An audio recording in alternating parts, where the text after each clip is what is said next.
Welcome back, disgruntled sports fans.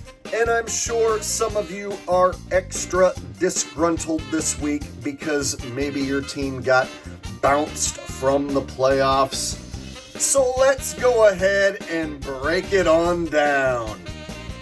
You got the Packers in Jerry's world. And wow, look at that awesome pass rush from the Cowboys. Gotta love the NFL pass rush where every single defensive lineman runs right into an offensive lineman and gets blocked perfectly, leaving this extra clean pocket for a quarterback to just stand around all day. Yeah, NFL football for you. So Jordan Love's got all day long in the pocket. And if you've ever seen a real football game, then you'll know that this sort of pass rush is just absolutely ridiculous. In a real football game, pockets collapse in like a second.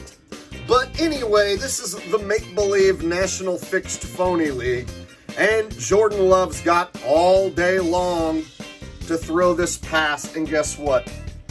Even though it was man coverage, this dude's wide open, just standing in the middle of the field. So you got three Cowboys who are all just standing there letting this dude get wide open in the middle of the field. Yeah, of course. All the Cowboys defensive linemen got blocked perfectly, couldn't do anything. And at the same time, that guy got wide open right in the middle of the field. This is looking like a great start for the Cowboys. So the Packers roll right down the field on the opening drive, and this leads to them scoring easily right here. And of course, number 33 is the one doing the damage on the opening score. Just a coinkydink that it happens to be number 33. So one of the reasons I thought that the Cowboys would win this game is because Dak Prescott had been playing a lot better this season than he was last season. Last season, I had Dak Prescott in my top 10 nearly every week, throwing picks into double and triple coverage. Whereas this season, I've only had Dak Prescott on my top 10 list like once the entire year. And so he's played a lot better this season and hasn't thrown nearly as many picks into double and triple coverage. And so I thought perhaps this might be the Cowboys' year to go back to the Super Bowl.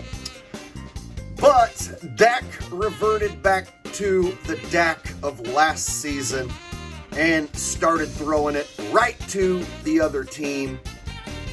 So this pick right here, he throws it to the Packers. This was the first interception on the day, and it gets worse from here. So the first turnover by Dak leads to Green Bay scoring another easy touchdown. So at this point, right out of the gate, Green Bay goes up 2 touchdowns, 14-0. Just a coincidence, the guy who scores the second touchdown, number 33. Yeah, just a coinkydink. So the Cowboys drive the ball into Packer territory. They're looking like they might get some points on this drive, maybe make this thing a game. But simple mistakes you can tell the Cowboys are making on purpose so that they don't score. So they're on the fringe of field goal range. It's 3rd down and 5. Dak's got plenty of time. Dude, if no one's open, then throw it away. So he scrambles out of the pocket. Now you're totally cool to throw it away. You can't get flagged for intentional grounding at this point. Just chuck it out of bounds if no one is open. One thing you don't want to do, is take a sack, and now you're not going to get any points because now you're not in field goal range. So stupid things like this, like taking that sack right there, no reason to take that sack. You had plenty of time to dump it off out of bounds, and then they still could have had a field goal opportunity. So simple things like this revealed early on that the Cowboys were definitely going to piss this game away on purpose, and it wasn't even going to be close. Brett Favre, who? Aaron Rodgers, who? Jordan Love is the greatest Packers quarterback of all time. Dude can just gunsling it like no other. That's right.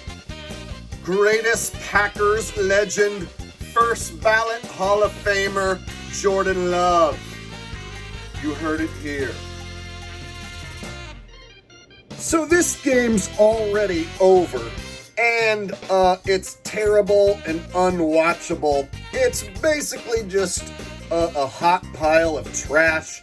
So at this point, for my own amusement, can you please doink the upright so that we can hear my song? Return of the doink, return of the doink, return of the doink. Another ball hits the pole. Return of the doink. Return of the doink. Return of the doink. Another ball hits the pole.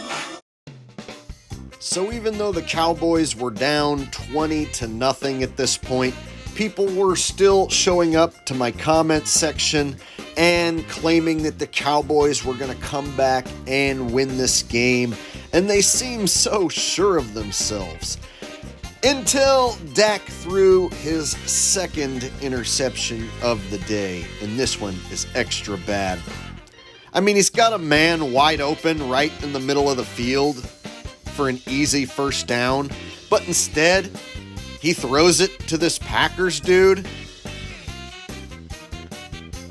So Dak did this last year, almost every other week. This season, he didn't do it hardly at all until it mattered most. And this right here was the point when I knew that this phony baloney dumpster fire game was definitely over. The fans in the stands don't know it's over. The Cowboys fanboys think that their team still has a shot.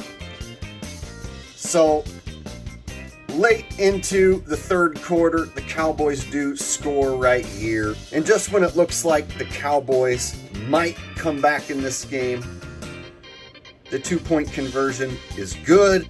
Flag down. Flag down. Take the 2-point conversion off the board. The Cowboys are scripted to lose. Please set up and try an extra point attempt. And if you can, doink the upright for Jake's amusement. Return of the doink. Return of the doink. Return of the doink. Another ball hits the pole.